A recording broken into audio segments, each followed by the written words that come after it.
रावण मामा मारीच से कहता है कि तुम सोने के मृग बन जाओ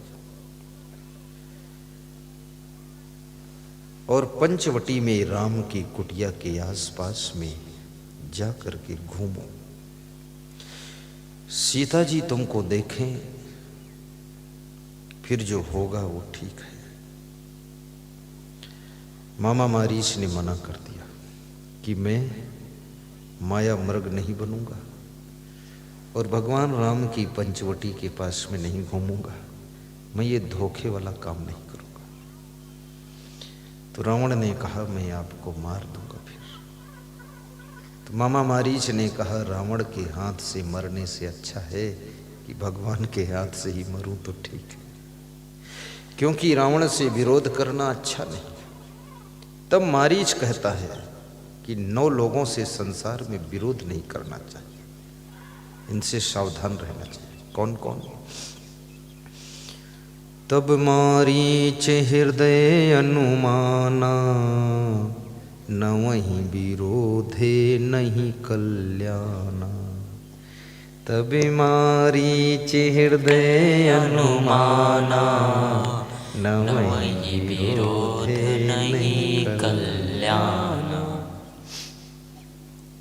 तब मारीच ने अपने हृदय में अनुमान लगाया कि 9 लोगों से विरोध करने से अपना कल्याण नहीं हो सकता। कौन कौन 9 लोग हैं? शस्त्री मर्मी प्रभु सठ धनी, वैद्य बंदी कवि भानस गुनी। शस्त्री जिसके हाथ में शस्त्र हो, हाथ में तलवार है, उससे तुमने विरोध किया, उसके गुस्सा आ गई, तुरंत तलवार तुम्हारी तरफ घुमा सकता है। इसलिए थोड़ा उस समय समता ले लीजिए, उसको जोश में मत लाइए। मर्मी दूसरा जो तुम्हारा मर्म जानता है, भेद जानता है, उसको विरोधी नहीं बनाना चाहिए। उससे अलग भी होना है तो समता से अलग हो जाओ, बस मिठास मिठास दूर हो जाओ। कहते हैं मित्र को जब छोड़ना हो तो बिना वाद विवाद किए हुए धन्यवाद देकर दिल से छोड़ दीजिए। अगर आपका मित्र धोखेबाज है, मित्र गलत है, छोड़िए, लेकिन झगड़ा करके मत छोड़िए, क्योंकि वो मित्र आपकी बहुत सी गहराइयों के मर्म को जानता है। उससे अगर विवाद हो जाएगा, नाराजी हो जाएगी तो बहुत सा नुकसान पहुंचा सकता है। घर का भेदी लंका ढावे। शस्त्री मर्मी प्रभु, प्रभु कहते हैं स्वामी को, जो आपके इष्ट देव हैं, भगवान हैं, गुरुदेव हैं, जो पूजनीय हैं, उनसे कभी विरोध मत करो। यदि उनसे विरोध करोगे आशीर्वाद भी नहीं देंगे और तुम्हें कल्याण के लिए कोई ज्ञान भी नहीं देंगे। इसलिए उनसे भी विरोध मत करिए। स्वामी का चुप हो जाना, प्रभु का असंतुष्ट हो जाना और गुरु का तुमसे असंतुष्ट होना, इसी में तुम्हारा कल्याण रुक जाएगा। क्योंकि गुरु, प्रभु, स्वामी, इनको तो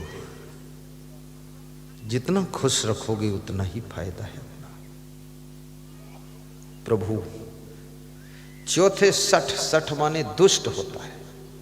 जो दुष्ट है उससे भी विरोध नहीं करना चाहिए।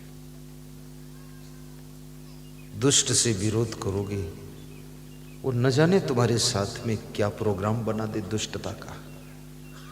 तुम तो कुछ सोचोगे नीति अनीति भी, लेकिन वो दुष्ट कुछ नहीं सोचेगा।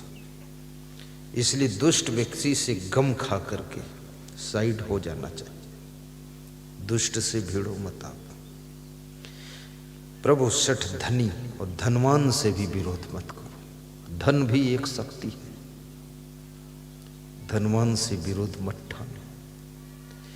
और प्रभु उसको भी कहते जिसके पास में प्रभुता है। प्रभुता माने जिसके पास में अधिकार है, पावर है, उसको भी प्रभु कहते हैं।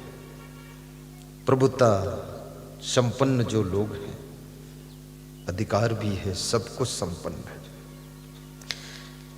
एक व्यक्ति किसी नेता की निंदा करता था, सत्य घटना है, ये नहीं बताऊंगा कहाँ की। तो उस नेता से किसी ने बताया कि आपकी तो बहुत ज्यादा निंदा करता है और आपके हाई कमान की भी निंदा करता है, बड़ा विरोध करता है, तो हलचल मचा रखी। तो उसने नेता ने हंस कर क्या कहा कि शांति रखो, समय आने पर इनको प्रसाद मिल जाएगा, प्रसाद मिल जाएगा। बूंदी का प्रसाद मिलेगा, कौन मिलेगा। तो कुछ नहीं किया उस नेता ने, चुनाव हो गया, जीत गया, सब बात खत्म हो गई। एक मयूर, वो निंदा करने वाले के हाथ से मयूर मर गया, उस मयूर के नाम से रिपोर्ट हुई। और मयूर राष्ट्र पंछी होता है, तो बहुत फर्स्ट क्लास केस बन गया और निंदा करने वाला उसी में लटक गया, परेशान हो गया, जेल हो गई, छूटा ही नहीं। बोला इनको थोड़ा प्रसाद मिला है, और करेंगे तो बड़ा मिल जाएगा। कहां से कहां घटना चक्र घूम कर पहुंच गया। जितने बड़े लोग होते हैं वे जल्दी उलझते नहीं हैं, बड़े लोग बड़े सहनशील होते हैं, और बिना सहनशील हुए कोई बड़े बनते भी नहीं। बड़े लोगों में बड़ी गंभीरता होती है, बहुत गम खा लेते हैं। और यदि आपको बड़े बनना है तो सबसे पहले बड़े सहनशील बनो, बड़े गमखोर बनो, तो आप बड़े आदमी बन जाओगे। छोटी छोटी बात में उलझने वाले लोग, जरा जरा सी बात में गर्म होने वाले लोग, ये कभी बड़े नहीं बन सकते। बड़े बनने के लिए बड़ी सहनशीलता रखना पड़ता है। गम खाना, कोई साधारण व्यक्ति गम नहीं खा सकता है, बहुत महान लोग ही गम खाते हैं। और जो तुम्हारे घर में गम खा ले, उसको ये मत समझना कि ये डर गया इसलिए गम खाया है। बहुत बुद्धिमान व्यक्ति ही गम खाता है, और बुद्धू आदमी बिल्कुल गम नहीं खाएगा। और जो गम खा लेता है उसकी जिंदगी की गम कम हो जाती है, और जो गम नहीं खा पाता है वो स्वयं दुनिया से कम हो जाता है। इसलिए गम भी खाइए। और अपनों की गम खाना बड़ा कठिन है। देवरानी जेठानी के बीच में गम खाने की आवश्यकता है, सासू बहू के बीच में गम खाने की जरूरत है, भाई भाई के बीच में गम खाने की आवश्यकता है, और परस्पर में भी ईमानदारी की जरूरत है। कई ऐसे केस आते हैं कि हमारे भाई ने हमारी जमीन लिखवा ली। मैंने कहा कैसे लिखवा ली, ये तो नियम से है नहीं। अरे बोले नियम वम के एक किनारे रखा, लिखवा लिया। दादागिरी कर रहा है। भाई भाई से दादागिरी करे, कितना बड़ा अन्याय है। अपने भाई को कुछ दे ना सको, चलो कोई बात नहीं, लेकिन अपने भाई का हिस्सा ले कैसे सकते हो। ईमानदारी सबसे बड़ा धर्म है, और ईमानदार व्यक्ति कंगाल नहीं रहता है। सहनशील व्यक्ति कभी गरीब नहीं रहता है। गम खाने वाला व्यक्ति कभी पीछे नहीं रहता है, और क्रोध करने वाला व्यक्ति बहुत आगे नहीं बढ़ सकता है। हर समय गुस्सा में जलने वाला व्यक्ति महान नहीं बन सकता है। समता सुमति शांति रखने वाला व्यक्ति, उसको खुद को पता नहीं है मैं कितनी ऊंचाई को छूऊंगा, वो एक दिन सबसे हाई पावर पर जाता है। इसलिए थोड़ा सहनशीलता रखो। जो नारी अपने पति की गम खा ले, वो नारी होने के साथ साथ नारायणी भी है। और जो नारी पति की छोटी सी बात से उलझ करके पति के ऊपर केस कर दे, वो नारी है। बस समझ लो कौन है वो नारी बीच सारी है कि सारी बीच नारी है। वो तो एक साधारण स्त्री है।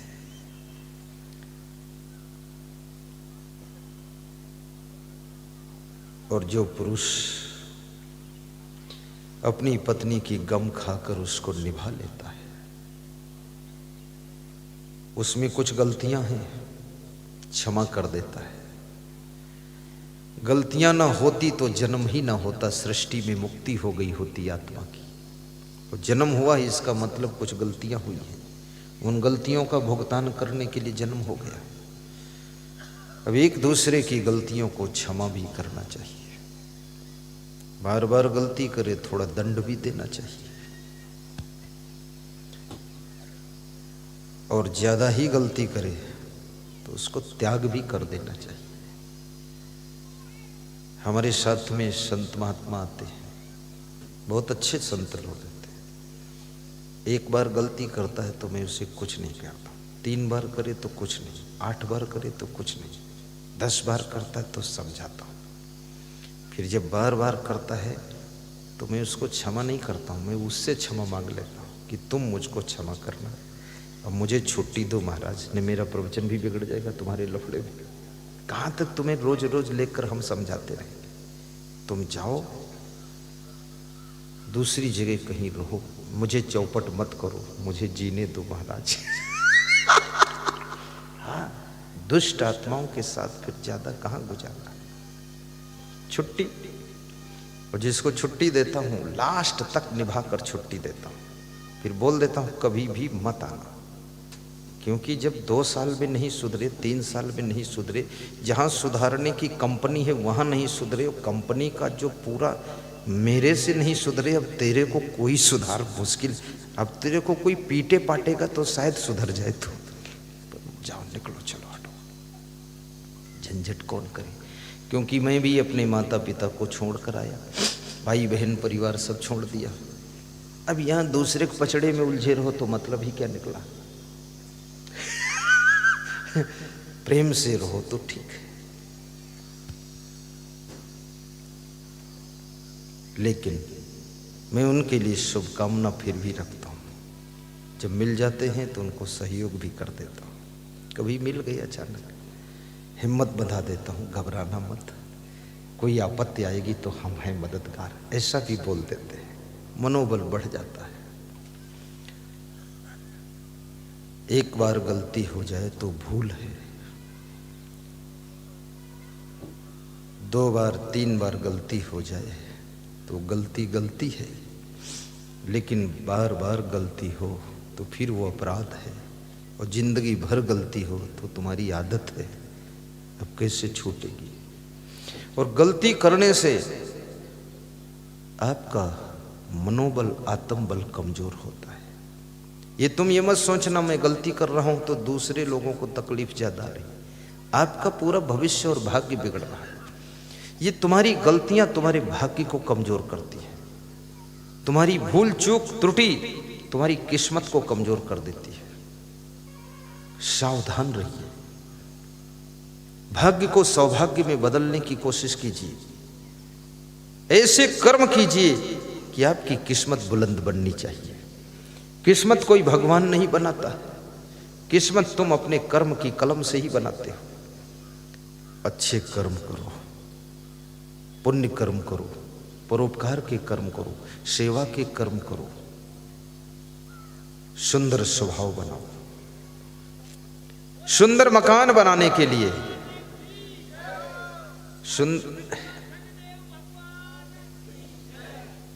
महात्मा जी राजस्थानी आवाज है, बहुत मिर्चा खाकर बोल रहा है।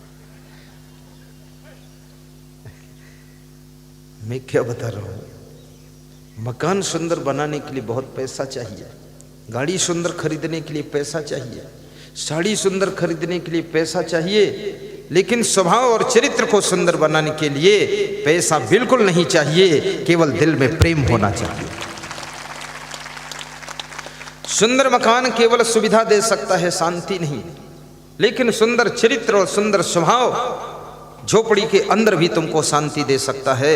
लेकिन जिनका सुंदर स्वभाव है, सुंदर चरित्र है, सुंदर विचार है, याद रखना वह झोपड़ी में उनको रहना नहीं पड़ता है, उनके लिए भी सुंदर भवन बन जाता है और उनका बहुत विकास होता है।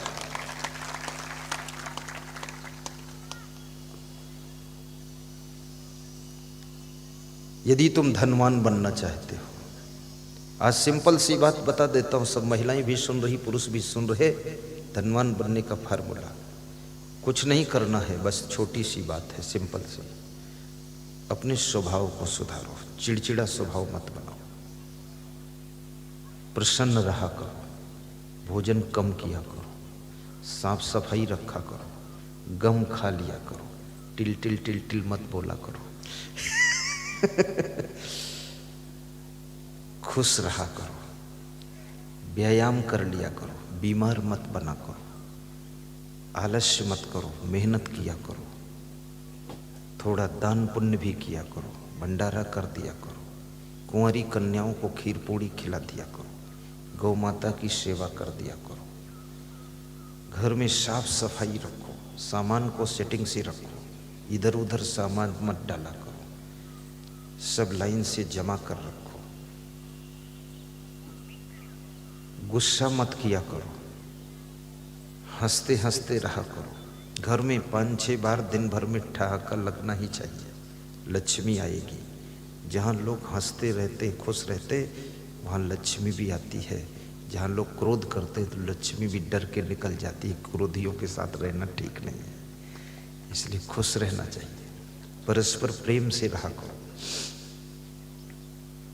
ज़्यादा उन्नति होने लगे तो आसपास में रहने वालों को भी कुछ वितरण किया करो।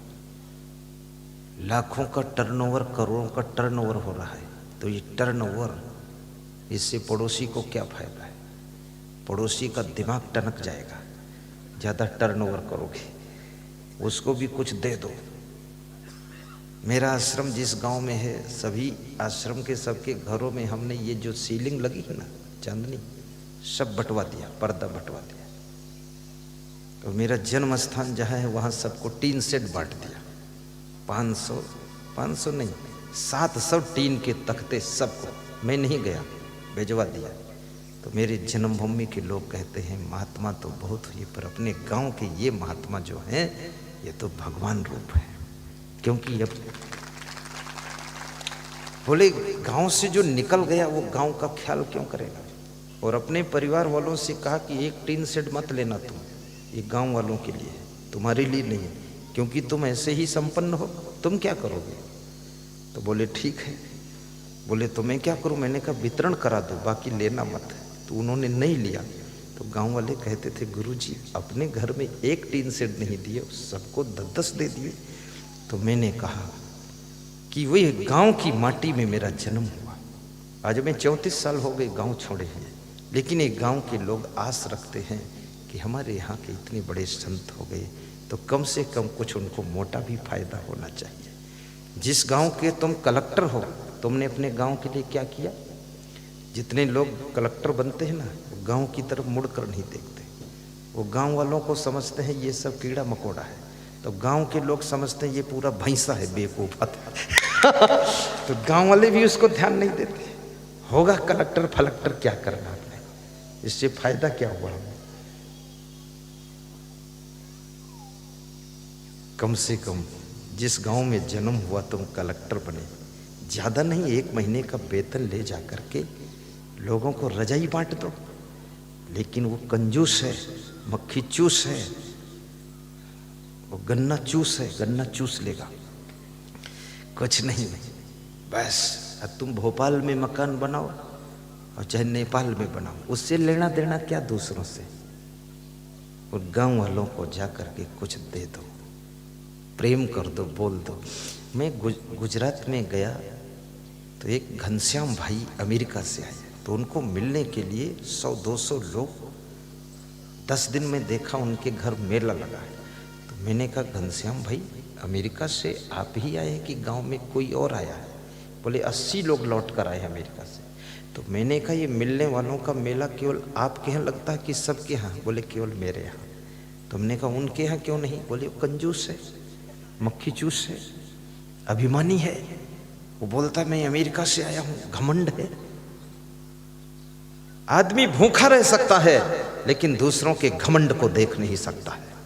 याद रखना, आदमी प्रेम चाहता है, नम्रता चाहता है, सरलता चाहता है, उदारता चाहता है।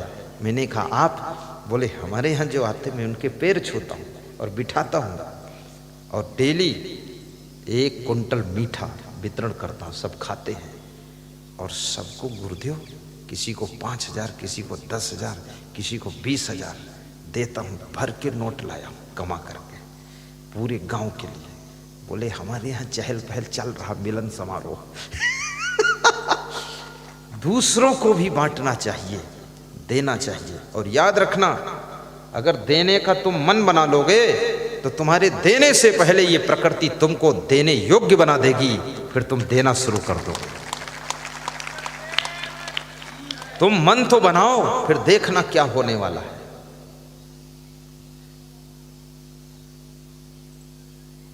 दाता बन करके जियो,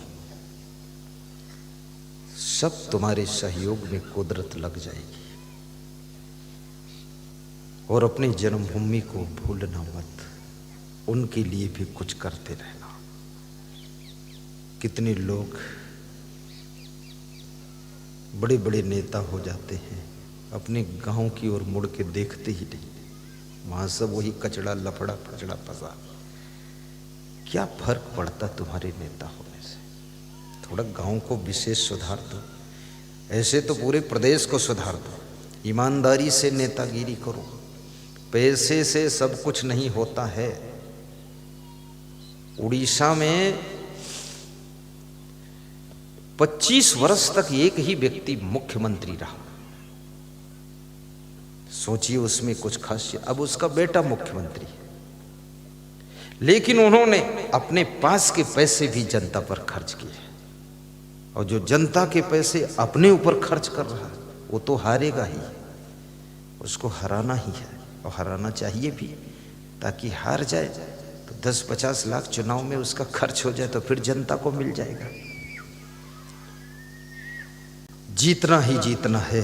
अच्छा काम कर दीजिए, प्रदेश का विकास करिए, अच्छी रोड बनाइए।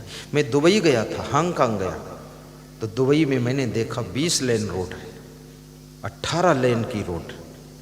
और मैं इंडिया में देखा तो यहाँ 4 लेन के बाद 4 लेन शुरू, आगे कोई और लेन नहीं है, बस 4 लेन। और 4 लेन भी उखड़ गई है बहुत जगह, उसका गड्ढा कोई ठीक करने वाला नहीं। और रोडों के बीच में जो फूल लगाए थे सब उजड़ गए, फूल सब कबाड़ा पड़ा है। मैं पूछता हूँ, जब फूल तुम संभाल नहीं सकते तो फूलों के ऊपर करोड़ों अरबों रुपये बर्बाद क्यों करते हो? मत लगाओ फूल, उसी पैसे से थोड़ा रोड और चौड़ी कर दो,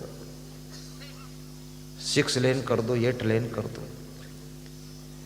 और हिम्मत करके काम करो, ये मत डरो कोई मार देगा। अरे कोई नहीं मारेगा, बिना मारे मरोगे तुम। यहाँ अमर कौन है? सब मरने के लिए पैदा हुए हैं। कर दो जो सही है, कर दो। जनसंख्या नियंत्रण बिल ला करके पास कर दो, कोई मारने वाला नहीं। क्योंकि हमारे देश की जनसंख्या बहुत बढ़ चुकी है। कीड़े मकोड़े की तरह लोग जहां देखो वहां भीड़, बस में भीड़, ट्रेन में भीड़, हवाई अड्डे पर भीड़, सड़क पर भीड़, बाजार में भीड़। और सत्संग में ये भीड़ थोड़े है, ये तो सत्संगियों का मेला है। ये तो आए हैं, यही बहुत धन्य बात है जो इतने लोग आए। ये कलयुग नहीं, इतने लोगों के लिए तो सतयुग ही है जो सत्संग सुनने के लिए लोग पधारे। साहिब बंदगी बोलो।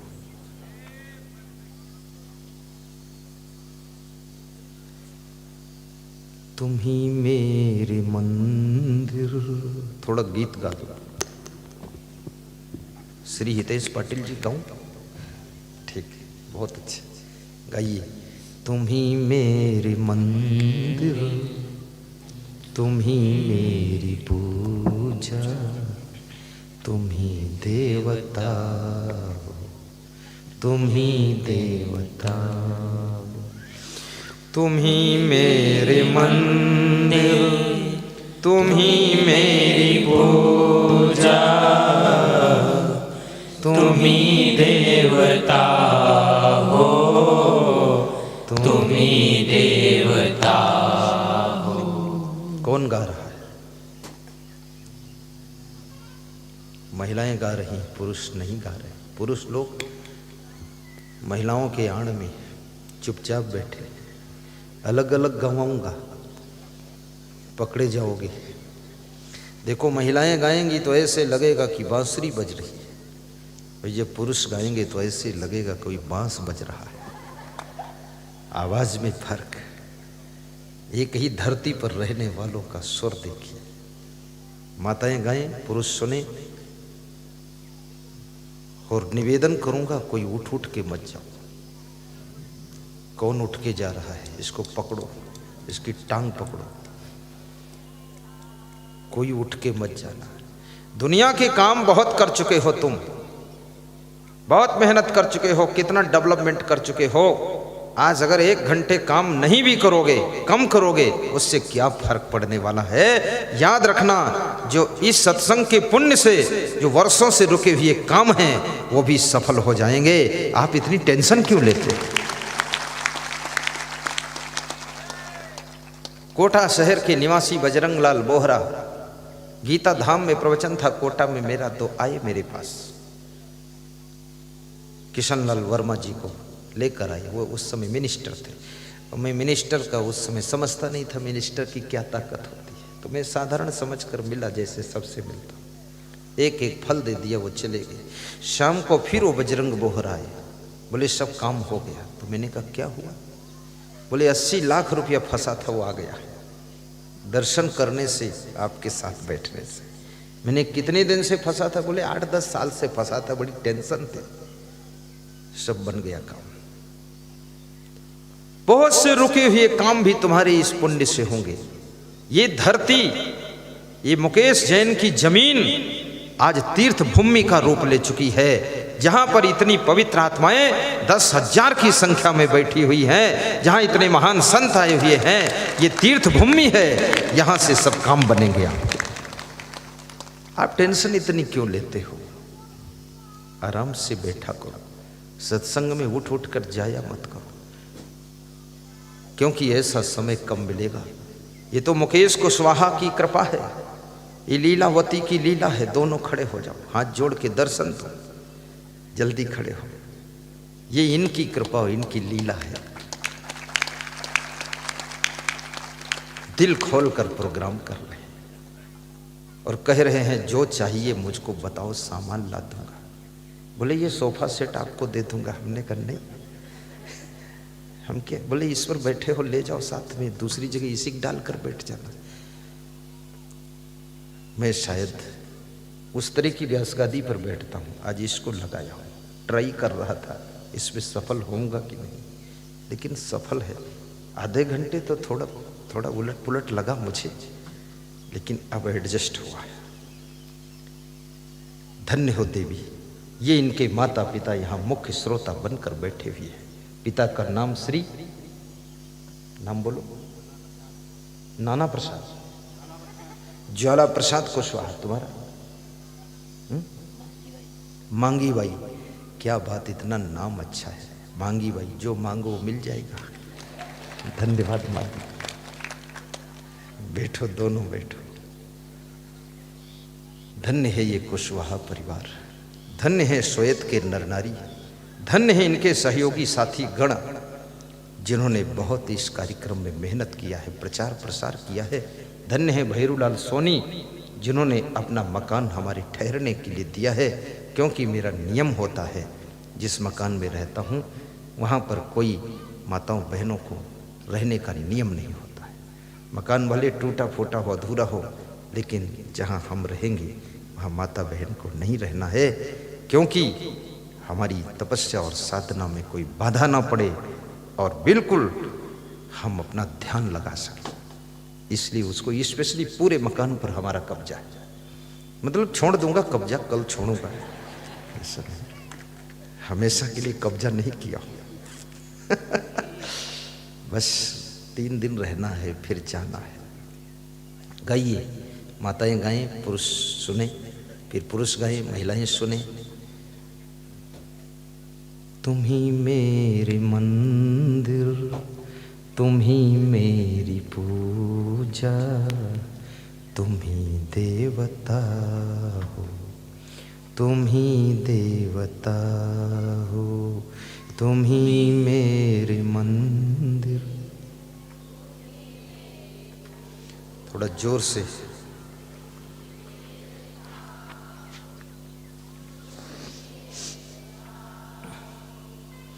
तुम ही मेरे मंदिर, तुम ही मेरी पूजा, तुम ही देवता हो, तुम ही देवता हो, तुम ही मेरे। वाह वाह, सब पुरुष ललचा रहे हैं, कितना मधुर गा रही है।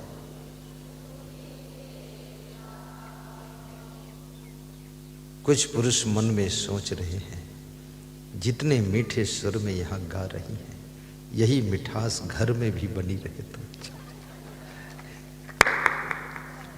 घर में भी यही मिठास रखना, बड़ा आनंद आएगा। अब पुरुष बोलेंगे, महिलाएं सुनेंगी। पुरुष इशारा दे रहे हैं कि मत गवाइए, इज्जत का सवाल है। इशारा दिया इन्होंने, पर मानूंगा नहीं, गवाऊंगा जरूर। थोड़ा थोड़ा गाने का भी अभ्यास कीजिए। तुम ही मेरे मंदिर, तुम ही मेरी पूजा, तुम ही देवता हो, तुम ही देवता हो, तुम ही मेरे।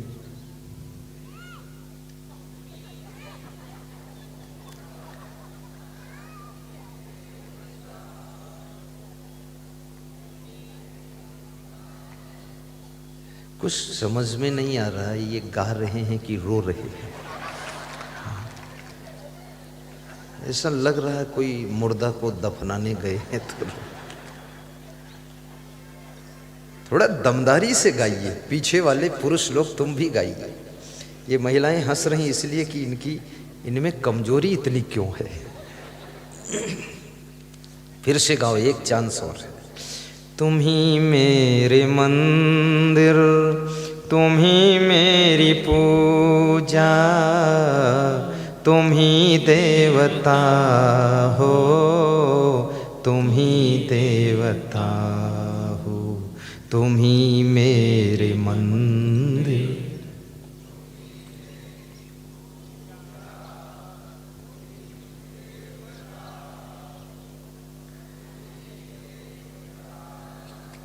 वाह, ताली बजा दो। देखो इनकी सरलता, इन्होंने जब गाया तो तुमने ताली नहीं बजाई, और तुमने गाया तो इन्होंने ताली बजाया, क्योंकि आखिर इस साइड में बैठे तो इन्हीं के पति देव हैं, तो अपने पति देव का सम्मान बढ़ाया है।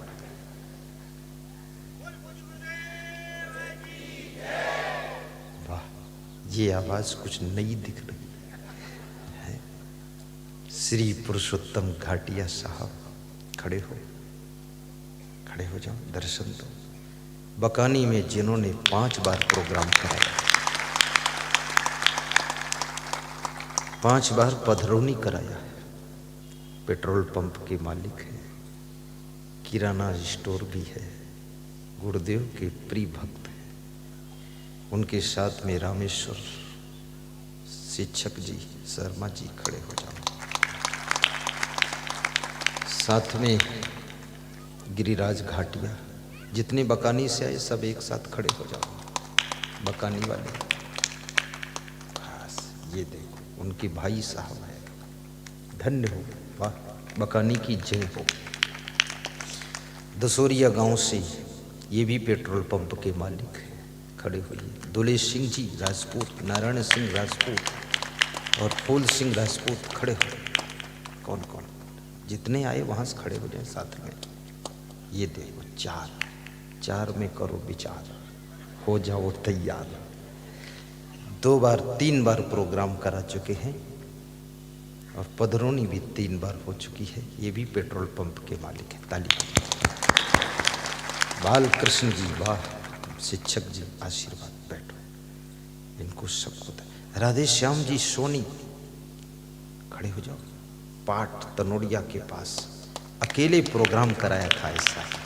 ये हमारे जजमान हैं, आयोजक, धन्य हो। बैठो बैठो। वाह वाह वाह वाह, कितना अच्छा लग रहा है, बहुत अच्छा है। टीआई साहब आए तो और अच्छा लग रहा है। कल भी आना टीआई साहब। हाँ, क्योंकि आपकी जनता तो सब यही है, यहीं से कंट्रोल हो जाएगा। हम भी आपको मदद कर रहे हैं अपनी वाणी से, इनको कंट्रोल में रहना सिखा रहे हैं। धन्य हो। व्यास गादी सभी को धन्यवाद देती है, शुभकामना करती। बसंती लाल शर्मा, सुभाष गांव के भगवान सिंह, डोंगर गांव के वीरेंद्र सिंह, खड़े हो जाओ। बसंती शर्मा कहाँ है? इधर, इधर, उधर, किधर? उन्होंने भी मेरा प्रोग्राम रायपुर में करवाया था, झालावाड़ के पास। अभी आए थे, कुछ आवश्यक कार्य से गए हैं। बहुत सुंदर माला लाए थे। प्रेम, श्रद्धा। हिमाचलपुर के हमारे भक्त घनश्याम गुप्ता जी, खड़े हो जाओ। है यहाँ, ताली बजा दो इनकी। रामविलास गुप्ता, भगवान गुप्ता और श्री प्रभुलाल गुप्ता पिताजी, इनके 3 भाई हैं। कल पोलखेड़ा में पधरौनी करवाया और प्रोग्राम की मांग किया है कि बड़ा सत्संग रखूंगा, आप टाइम दीजिए, पैसे की चिंता नहीं। बहुत बड़ी श्रद्धा है उनकी, बड़ा फास्ट माइंड के व्यक्ति है, जोड़ने की कला है। प्रेम भी बहुत मानते हैं। गुरु से प्रेम रखना चाहिए, उनके नियम का भी पालन करना चाहिए। तो अब दोनों मिल के गा दो। नर नारी दोनों को मैं पास कर दिया हूँ।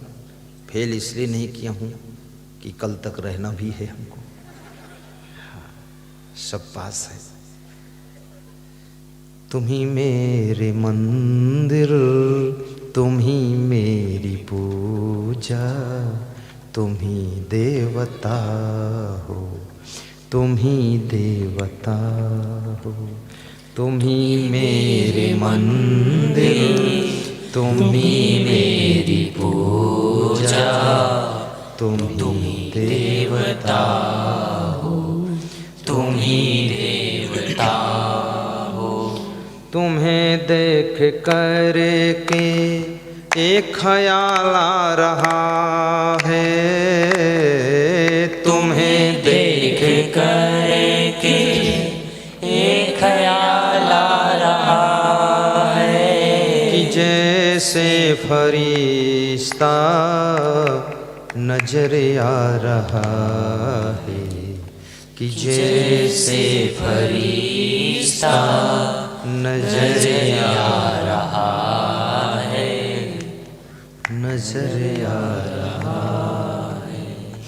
कोई मेरी आँखों को देखे तो समझे कि तुम मेरे क्या हो, कि तुम मेरे क्या। आपका पति जब दुखी हो तो ये लाइन गा देना कि कोई मेरी आंखों को देखे तो समझे कि तुम मेरे क्या हो, कि तुम मेरे क्या हो। ये सुन करके तुम्हारा पति खुश होकर खड़ा हो जाएगा कि मैं तेरा पति हूं और क्या हूं। खुश कर दो उसको। कोई मेरी आंखों को देखे तो समझे कि तुम मेरे क्या हो, कि तुम मेरे क्या हो। तुम ही मेरे मंदिर, गाइए। तुम ही मेरी पूजा, तुम ही देवता हो, तुम ही देवता हो। बोलिए सद्गुरु भगवान की जय, की जय।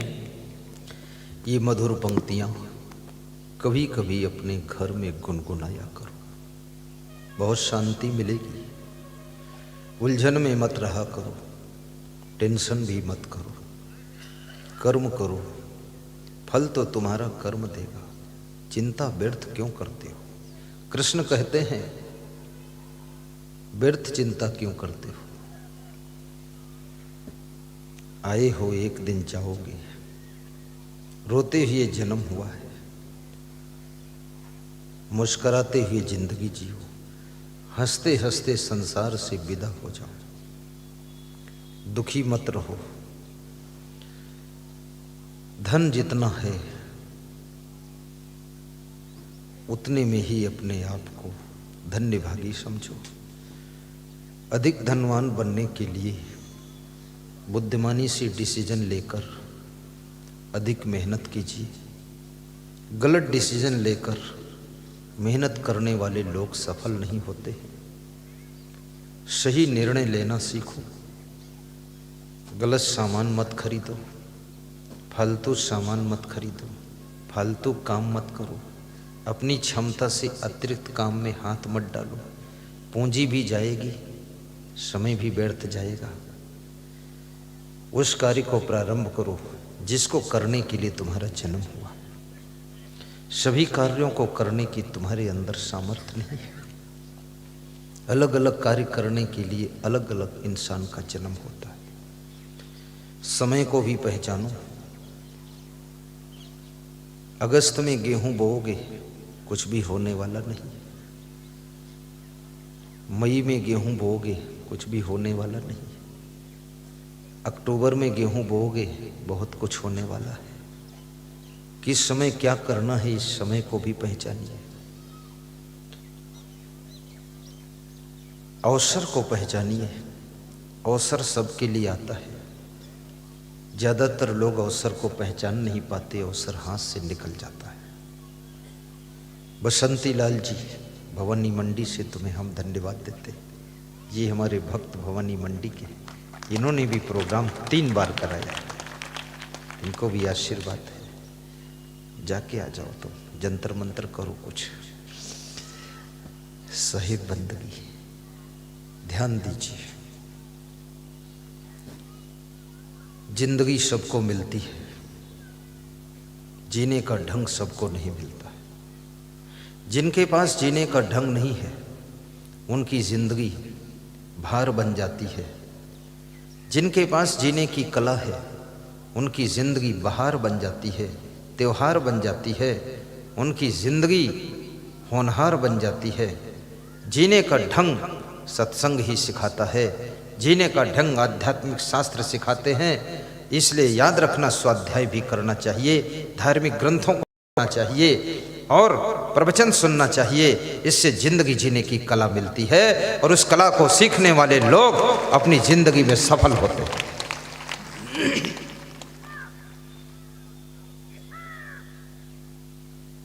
यहाँ पर साहित्य सेंटर आया है, वहाँ पर छोटी छोटी तमाम ज्ञान की पुस्तकें बिक रही। उन पुस्तकों को लीजिए। कुछ ऐसी तस्वीरें हैं जिसमें ज्ञान की बातें लिखी, उनको लीजिए और उन किताबों को पढ़िए। प्रवचन के पेन ड्राइव लीजिए, 200 घंटे का प्रवचन सुनिए। और याद रखना, दूसरों को भी सुनवाइए। अपनी बेटी दामाद को भी जोड़िए, अपने रिश्तेदारों को भी सत्संग से जोड़िए। क्योंकि जितने लोग तुम्हारी जिंदगी से जुड़े हुए हैं, यदि उसमें से कुछ भी लोग बिगड़े हुए हैं तो वे लोग तुम्हारी शांति को भंग करने में मदद करेंगे। यदि सबके सब सत्संगी हो जाएंगे तो तुमको शांति नहीं, महाशांति का सागर प्राप्त होगा और बड़ी चैन मिलेगी। पति को भी सुधरना चाहिए, लेकिन पत्नी को भी सुधरना चाहिए। आप भी अच्छे बन जाओ, आपसे जुड़े लोग भी अच्छे बने, तभी आपको सुख शांति मिलेगी। बाप भी अच्छा हो, लेकिन बेटे के संस्कार भी अच्छे हो। नशा व्यसन मत कीजिए। शराब पीना शुरू ही मत करो, छोड़ने की जरूरत ही न पड़े। शराब में कोई सुख नहीं है। शराब पीने वाले लोग मर गए, शराब अब भी जिंदा है। इस शराब ने न जाने कितनों की जिंदगी खराब कर दिया। लोग स्वयं शराब बना बना कर पीते हैं। सरकार शराब पर बैन लगा देती है तो प्राइवेट बना कर पीते हैं। देसी पीते, विदेशी पीते, हिंदी बोलना नहीं आता, इंग्लिश बियर पीते। और शराब पी करके अपनी जिंदगी का स्वर्णिम समय बर्बाद करते हैं। एक वे लोग हैं जो अपने को संभाल करके प्रधानमंत्री बनते हैं। आज जो देश के प्रधानमंत्री हैं, कितने गरीब घर से थे वे अपनी कहानी जब सुनाते हैं तो रोने लग जाते हैं। उनकी माँ दूसरे के घरों में बर्तन मांजने जाती थी, मजदूरी करती थी। आज उस गरीब माँ का बेटा प्रधानमंत्री बनकर बैठा है और माँ की सिक्योरिटी में भी इतना पुलिस फोर्स लगा हुआ है।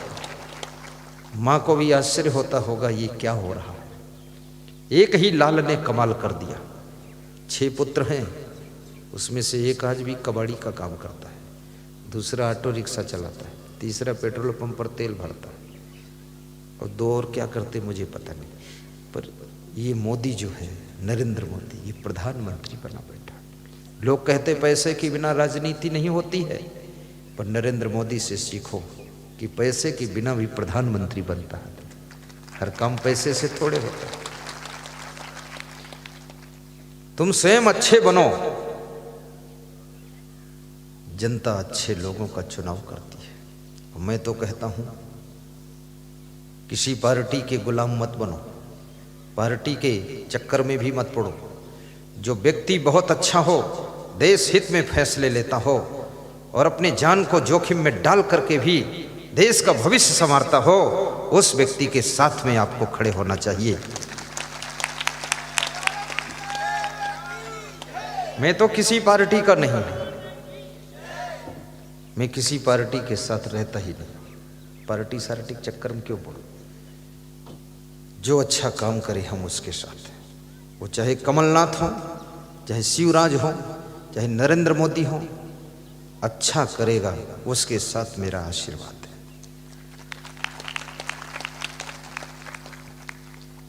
और न मैं किसी का प्रचार करता हूँ, प्रचार भी नहीं करता हूँ। क्यों नहीं करता हूँ? क्योंकि मैं राजनेता नहीं हूँ, मैं संत हूँ। क्या संत को राजनीति नहीं करना चाहिए? मैं नहीं कहता हूँ कि नहीं करना चाहिए। जिस संत की इच्छा हो उसे करना चाहिए, जिसकी नहीं इच्छा तो नहीं करना चाहिए। और करना चाहिए तो पूरा करना चाहिए, कुनमुन कुनमुन नहीं करना चाहिए। जैसे हमारे बाबा योगी आदित्यनाथ ने राजनीति किया तो उन्होंने पूरे मन से किया, पूरा समर्पित होकर किया। बाबा जी उत्तर प्रदेश के मुख्यमंत्री हैं। उत्तर प्रदेश सबसे खतरनाक प्रदेश है, जहाँ पर गुंडागर्दी, डाकू, दुनिया भर का लफड़ा पचड़ा कचड़ा, वहाँ के मुख्यमंत्री हैं। बाबा जी बड़े समझदार, बुद्धिमान और सख्त। बदमाशों से बोल दिया कि सब शांत हो जाओ, प्रदेश छोड़ दो या बदमाशी छोड़ दो, नहीं तो वहाँ पहुँचा दूंगा जहाँ से लौट कर फिर नहीं आओगे। तो बदमाशों ने न बदमाशी छोड़ी न प्रदेश छोड़ा। तो 1400 बदमाशों का एनकाउंटर किया। तो मैंने उनके साथ में रहने वाले से पूछा कि बाबा तो दयालु होता है, चींटी नहीं मारता है, 1400 लोगों को मारा, ये बहुत बड़ा पाप है। तो उन्होंने कहा पाप नहीं है, भगवान राम ने रावण को मारा था तो निज धाम पहुंचाया था, और योगी जी ने जिनको मारा है उनको परम धाम पहुंचाया है। तो हमने कहा बहुत अच्छा है, परम धाम, पूरा शांति। बोले जो बचे हैं उनको शांति मिली और जो मरे हैं उनको मुक्ति मिली। तो बाबा जी राजनीति करते हैं, अब बुरा नहीं है, लेकिन मैं राजनीति करता भी नहीं हूँ और मेरे को अभी उसमें इंटरेस्ट भी नहीं है। और मेरा इंटरेस्ट सत्संग में खूब है। मेरा इंटरेस्ट इसी में है कि मैं आपको सत्संग सुनाऊं और बार बार तुम्हारी सोयत कला आऊं और माया मोह की नींद में सोई हुए जीवों को जगाऊं। इसमें ज़्यादा इंटरेस्ट है, क्योंकि ये काम भी तो करना चाहिए किसी को धूमधाम से। ये सत्संग वाला काम भी तो मैं तो आश्रमों की भी जिम्मेदारी नहीं रखता हूं ना। आश्रम की जिम्मेदारी में भी दिमाग डाइवर्ट हो जाता है। फिर वहाँ पहुँचते रहो, टोटी कहाँ लगी हो, बाथरूम किधर, बस 1-2 घंटे दिमाग लगा देता हूँ। 2-4 महीने बाद उसका जब प्लानिंग बनता है उसको देखता हूँ, बाकी फिर चित्त हटा लेता हूँ। और इसी में रहना है, सत्संग, श्लोक याद करना है, भक्तों के बीच में आनंद लेना है। और वास्तव में भक्तों की सभा ये भगवान की सभा है, भगवान का दरबार है। और इस दरबार में बैठकर जिसको सत्संग सुनाने का मौका मिल जाए वो कितना सौभाग्यशाली है। ये आप कोई साधारण नहीं है। नर के रूप में नारायण बैठे हैं इधर, नारी के रूप में नारायणी बैठी है। ये देवियों का जमावड़ा है इधर, ये देवताओं का जमावड़ा है।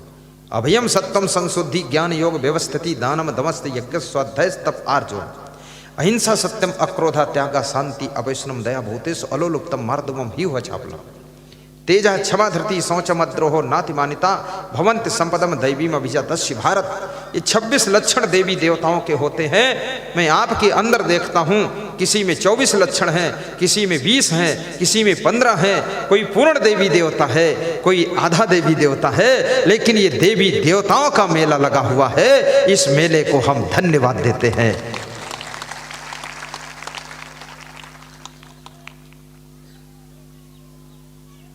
व्यवस्था भी बहुत सुंदर है।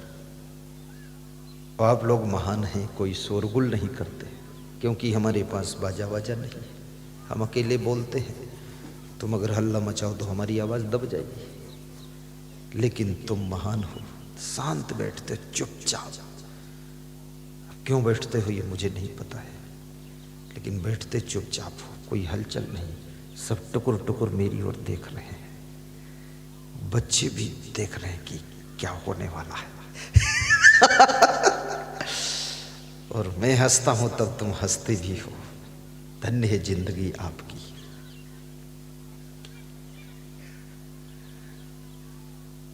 तब मारीच हृदय अनुमाना नवहि विरोधे नहीं कल्याणा शस्त्री मरमी प्रभु सठ धनी वैद्य बंद। वैद्य माने डॉक्टर से कभी विरोध नहीं करना चाहिए। अचानक जरूरत पड़ जाए, डॉक्टर से विरोध है, तो डॉक्टर आपको जिंदगी जीने के बजाय जिंदगी ले भी सकता है। सही इलाज नहीं करेगा या कुछ और दवा दे देगा। वैद्य से विरोध मत कीजिए। बंदी कवि और बंदी कवि, जो कवि लोग हैं, बंदीगण हैं, जो तुम्हारा गुणगान करने वाले लोग, उनसे भी विरोध मत कीजिए। अन्यथा वे कोई उल्टी कविता बनाकर गा देंगे तो तुम्हारा अपमान भी हो जाएगा।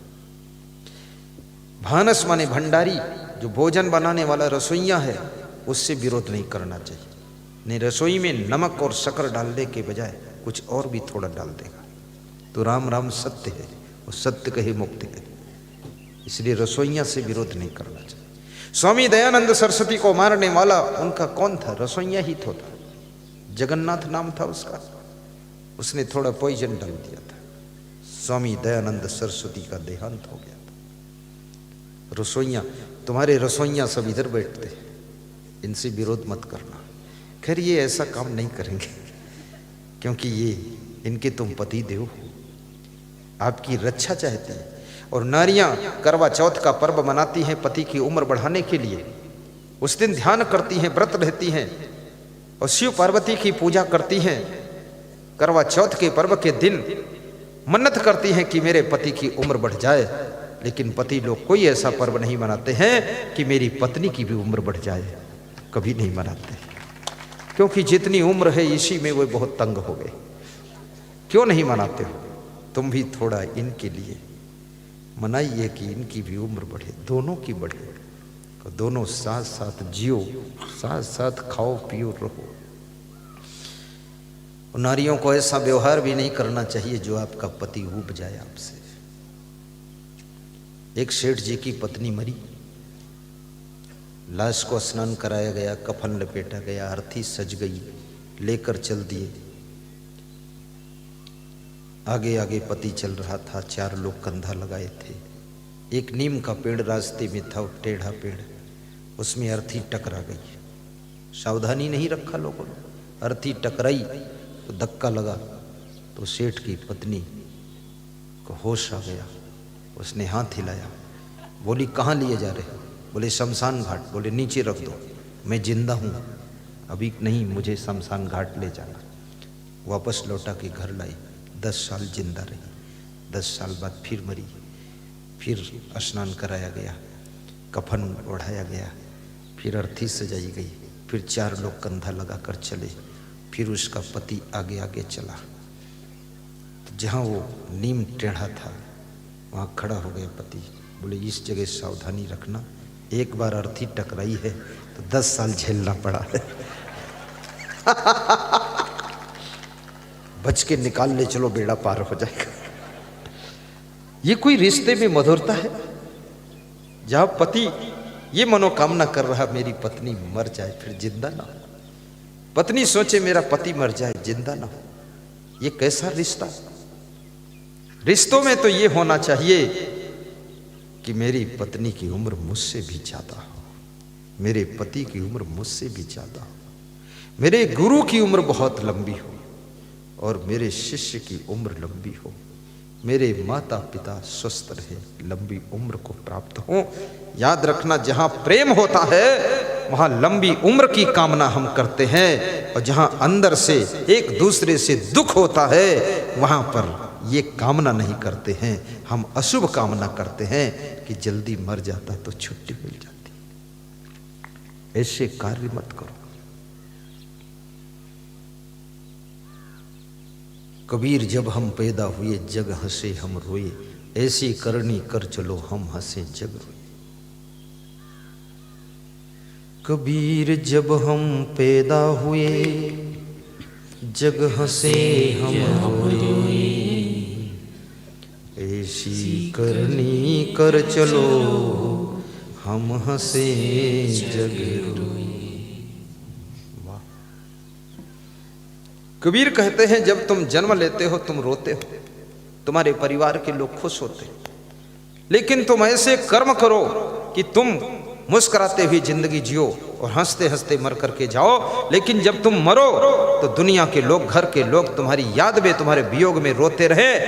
जिनको तुमने जन्म के समय हंसाया है तो मरते समय, वियोग के समय रुला कर जाइए, तब समझ लो जिंदगी जीने का ढंग आया है। जीवन खत्म हुआ तो जीने का ढंग आया, जब बुझ गई शमा तो महफिल में रंग आया, जब बुझ गई शमा तो महफिल में रंग आया। जीवन से जुड़ी हुई सभी चीजों का मूल्य है, लेकिन आपका जीवन अमूल्य है। ये मूल्यवान चीजों के पीछे अपने अमूल्य जीवन को खोना नहीं। इस जीवन को किस लिए प्राप्त किया है आपने? रोने धोने के लिए, टेंशन करने के लिए, तनाव में जीने के लिए? कितने लोग तो इतना तनाव में हैं कि सो भी नहीं पाते।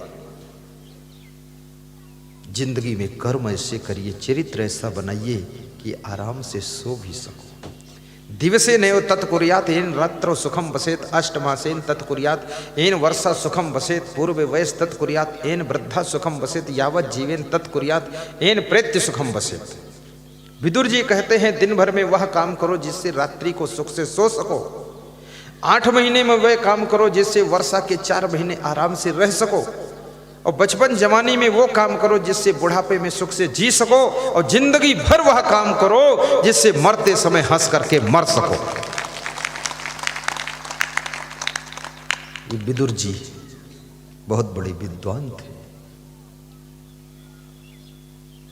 आपके सबके लिए मैं शुभकामना करता हूं, सबको धन्यवाद देता हूं। शस्त्री मरमी प्रभु सेठ धनी वैद्य बंद कवि भानस गुणी, और गुणी कहते हैं 9 नंबर गुणवान जो होता है। गुणवान से विरोध मत कीजिए, गुणवान को संभाल कर रखिए,